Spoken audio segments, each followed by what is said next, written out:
Hi ಎಲ್ಲರಿಗೂ ನಮಸ್ಕಾರ. Welcome back to my channel. ಇವತ್ತಿನ ರೆಸಿಪಿ ಮಕ್ಕಳಿಗೆಲ್ಲ ಇಷ್ಟ ಆಗೋಂಥ ಹೋಮ್ ಮೇಡ್ ಮ್ಯಾಂಗೋ ಜಾಮ್ ಮಾಡೋದು ಹೇಗೆ ಅಂತ ನೋಡೋಣ.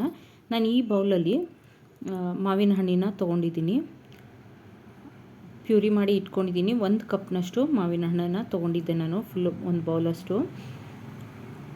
ಆ ದೊಡ್ಡ ಬೌಲಲ್ಲಿ ನೀವು ಕಪ್ಪಿನ ಅಳತೆ ಆದರೆ ಒಂದು 3ರಿಂದ 4 ಕಪ್ಪಷ್ಟು ಮಾವಿನ ಹಣ್ಣನ್ನು ತೊಗೊಂಡಿದ್ದೀನಿ ನಾನು. ಈ ಪ್ಯೂರಿ ಮಾಡಿಕೊಂಡು ಮಿಕ್ಸರ್ ಜಾರಿಗೆ ಹಾಕಿ ಚೆನ್ನಾಗಿ ನುಣ್ಣಕ್ಕೆ ರುಬ್ಕೊಳ್ಬೇಕಾಗುತ್ತೆ. ಅದಕ್ಕೀಗ ನಾನು ಅರ್ಧದಿಂದ 3/4 ಕಪ್ನಷ್ಟು ಬೆಲ್ಲನ ಸೇರಿಸ್ಕೊಳ್ತಾ ಇದ್ದೀನಿ. ಇಲ್ಲಿ ನಾನು ಆರ್ಗ್ಯಾನಿಕ್ ಬೆಲ್ಲ ತೊಗೊಂಡಿದ್ದೀನಿ. ನೀವು ಬೆಲ್ಲ ಬದಲಿಗೆ ಸಕ್ಕರೆ ಆದರೂ ಸಹ ಸೇರಿಸ್ಕೊಳ್ಬೋದು, ಅಥವಾ ಡೇಟ್ಸ್ನ ಪ್ಯೂರಿ ಮಾಡಿ ಸಹ ಸೇರಿಸ್ಕೊಳ್ಬೋದು, ಅದು ಸಹ ತುಂಬ ಚೆನ್ನಾಗಿರುತ್ತೆ. ನೋಡಿ, ಈ ಥರ ಎಲ್ಲ ಚೆನ್ನಾಗಿ ಮಿಕ್ಸ್ ಮಾಡಿಕೊಡ್ಬೇಕು. ತುಂಬಾ ಕ್ವಿಕ್ಕಾಗಿ ಆಗುತ್ತೆ ಇದು. ಒಂದು ಹಾಫ್ ಆನ್ ಅವರ್ ಆದರೂ ಟೈಮ್ ಬೇಕಾಗುತ್ತೆ. ಬಟ್ ಆದರೆ ಈ ಥರ ಮಾಡಿಟ್ಕೊತು ಅಂದರೆ ನಾವು 1 ಮಂತಿಂದ 2 ಮಂತ್ಸ್ವರೆಗೂ ಇದನ್ನು ಯೂಸ್ ಮಾಡ್ಬೋದು ಫ್ರಿಜ್ಜಲ್ಲಿ ಇಟ್ಕೊಂಡು. ಮಕ್ಕಳಿಗೆ ಹೊರಗಡೆಯಿಂದ ನಾವು ಜಾಮ್ ಕೊಡಿಸೋ ಬದಲು ಈ ಥರ ಜಾಮ್ ಮಾಡಿದರೆ ಸೀಸನಲ್ ಫ್ರೂಟ್ ಆಗಿರೋದ್ರಿಂದ ತುಂಬಾ ಇಷ್ಟಪಟ್ಟು ಸಹ ತಿಂತಾರೆ.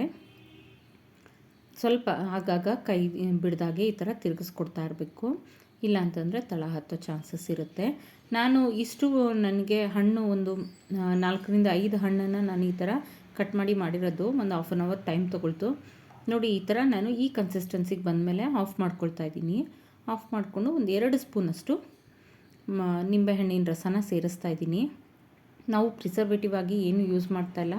ನಿಂಬೆಹಣ್ಣಿನ ರಸನ ಸೇರಿಸೋದ್ರಿಂದ ಬೆಲ್ಲ ಅಥವಾ ಸಕ್ಕರೆ ಹಾಕಿರೋದು ಗಟ್ಟಿ ಆಗೋದಿಲ್ಲ. ನೋಡಿ, ಈ ಥರ ತಿರುಗಿಸ್ಕೊಡ್ಬೇಕು. ತುಂಬಾ ರುಚಿಯಾಗಿರುತ್ತೆ. ಮಕ್ಕಳಿಗೆ ದೋಸೆಗೆ, ಚಪಾತಿಗೆ ಅಥವಾ ಬ್ರೆಡ್ಡಿಗೆಲ್ಲ ಸ್ಪ್ರೆಡ್ ಮಾಡಿಕೊಡೋದಕ್ಕೆ ತುಂಬಾ ಇಷ್ಟ ಆಗುತ್ತೆ. ಮಕ್ಕಳಿಗೂ ಸಹ ಇಷ್ಟಪಟ್ಟು ತಿಂತಾರೆ. ಈ ಥರ ಜಾಮ್ ಮಾಡಿಕೊಡೋದ್ರಿಂದ ಹೊರಗಡೆ ತರೋದಕ್ಕಿಂತ ಇದು ತುಂಬ ಸೇಫ್ ಅಂತಲೇ ಹೇಳ್ಬೋದು. ನೋಡಿ, ಈ ಕನ್ಸಿಸ್ಟೆನ್ಸಿ ಇದ್ದರೆ ಸಾಕು. ನೀವು ಇನ್ನೂ ಸ್ವಲ್ಪ ಗಟ್ಟಿ ಮಾಡ್ಕೋಬೋದು, ಆದರೆ ಸ್ಪ್ರೆಡ್ ಮಾಡೋದಕ್ಕೆ ಸ್ವಲ್ಪ ಫ್ರಿಜ್ಜಿಂದ ತೆಗೆದ ತಕ್ಷಣ ಕಷ್ಟ ಆಗುತ್ತೆ. ಈ ಕನ್ಸಿಸ್ಟೆನ್ಸಿ ಇತ್ತು ಅಂತಂದರೆ ಬೇಗನೆ ಸ್ಪ್ರೆಡ್ ಮಾಡಿಕೊಡ್ಬೋದು. ನಾನಿಲ್ಲಿ ಆರಿದಾದ ನಂತರ ಇದನ್ನು ಒಂದು ಗ್ಲಾಸ್ ಜಾರಿಗೆ ಹಾಕಿ ರೆಫ್ರಿಜಿರೇಟ್ ಮಾಡ್ಕೊಳ್ತೀನಿ. ನೀವು ಯಾವುದೇ ಏರ್ ಟೈಟ್ ಕಂಟೈನರ್ಗೆ ಹಾಕಿ ರೆಫ್ರಿಜಿರೇಟ್ ಮಾಡ್ಕೊಳ್ಬೋದು.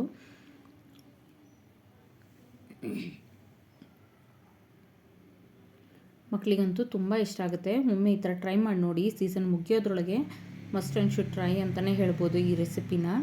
ನೋಡಿ, ಈ ವಿಡಿಯೋ ಇಷ್ಟ ಆದಲ್ಲಿ ಲೈಕ್, ಶೇರ್ ಆ್ಯಂಡ್ ಕಮೆಂಟ್ ಮಾಡಿ. Thank you for watching.